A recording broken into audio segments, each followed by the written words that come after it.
कधीच नाही चुकणार तुमचे फेवरेट टीव्ही शोज झी5 सोबत, तेही एकदम फ्री. तुम्हाला गॅरंटीच पाहिजे ना?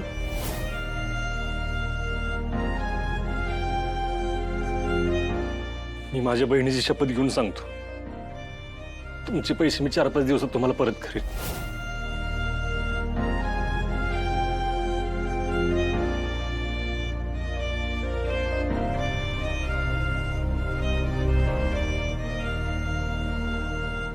सूर्या, काय झालंय?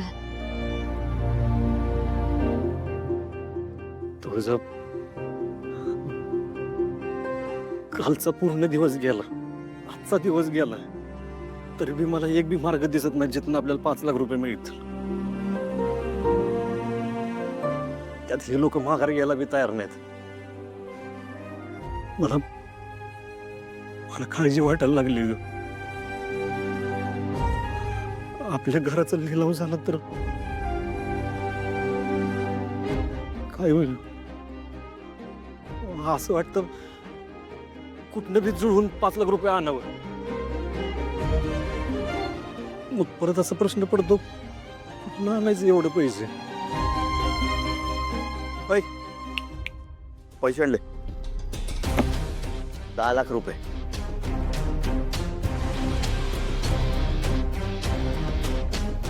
घ्यायचे आणि गपचूप इथेच आहे काय, गपचूप निघायचं. निघा, पैसे घ्या आणि निघा. चला पटापट पटापट चला. तुमच्यासारख्या माणसांना काय पाहिजे असतं ना मला नीट माहिती आहे. पैशासाठी करतोय ना रे. या पैसे हे सगळं या आणि निघा इकडून. इथून सरळ निघायचं, कळलं काय?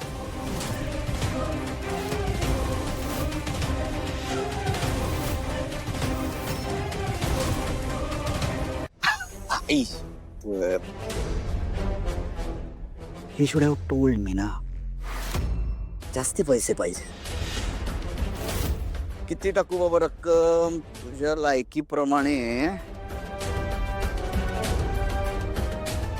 20 लाखाची भरतो बरं का, दुप्पट आहे.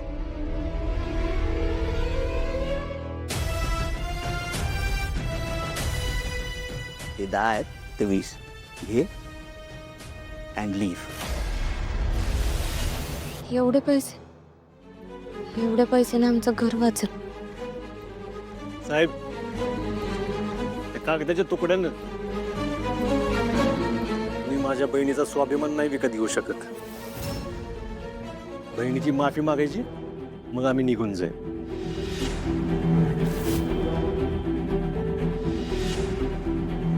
साहेब थांबा.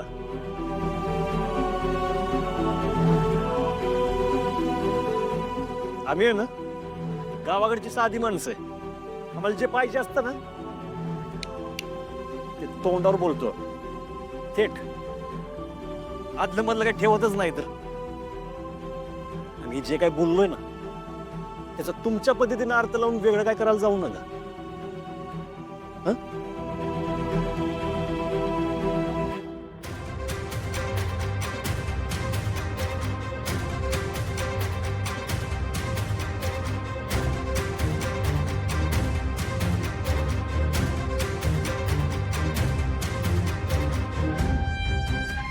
दुप्पट पैसे तुमच्याकडे ठेवा. हं? माफ करा आम्हाला. परत असं नाही होणार आमच्याकडे.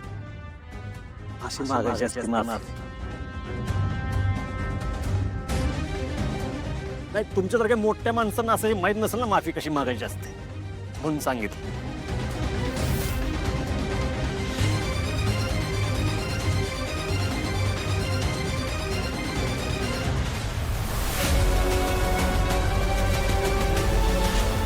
आणि त्या बाईला तर मी सोडणारच नाही.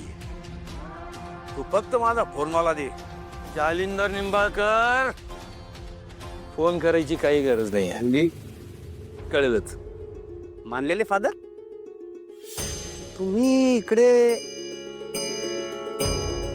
जालिंदर निंबाळकर, ये आया कहानी में ट्विस्ट. अटकपूर्व जामीन अर्ज घेऊन आलोय. आपण कायद्याच्या कचाट्यात कधीही सापडत नाही. ते झालंच.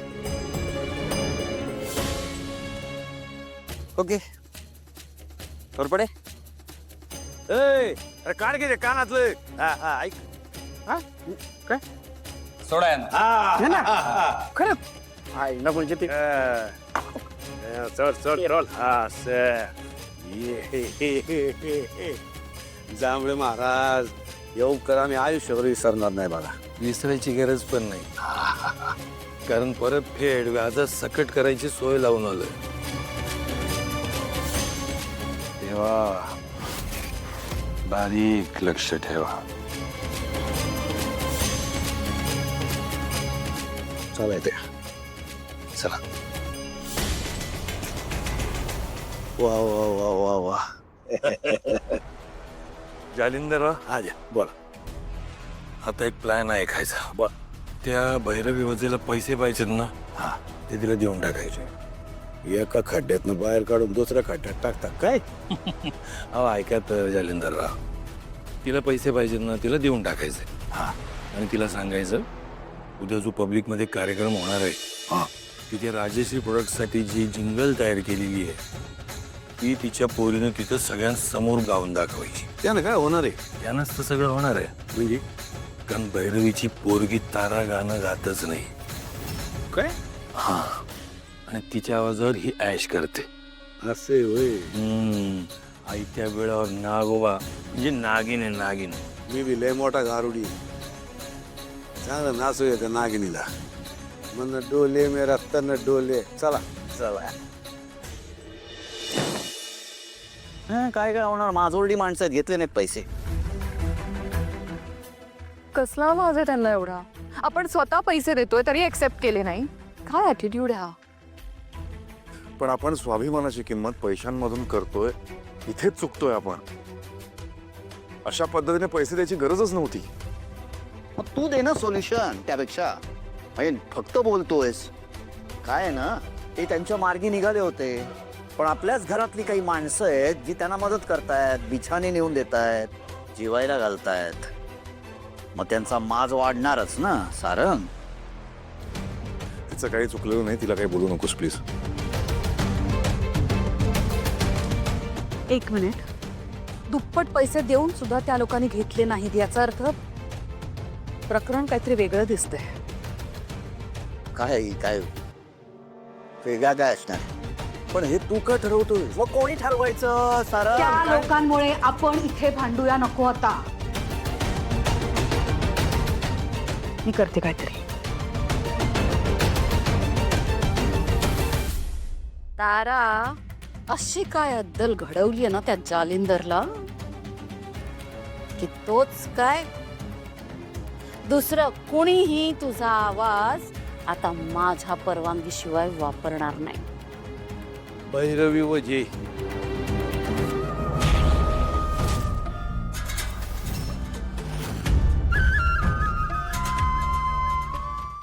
झी5 ॲप डाउनलोड करा आणि पहा सर्व एपिसोड्स एकदम फ्री.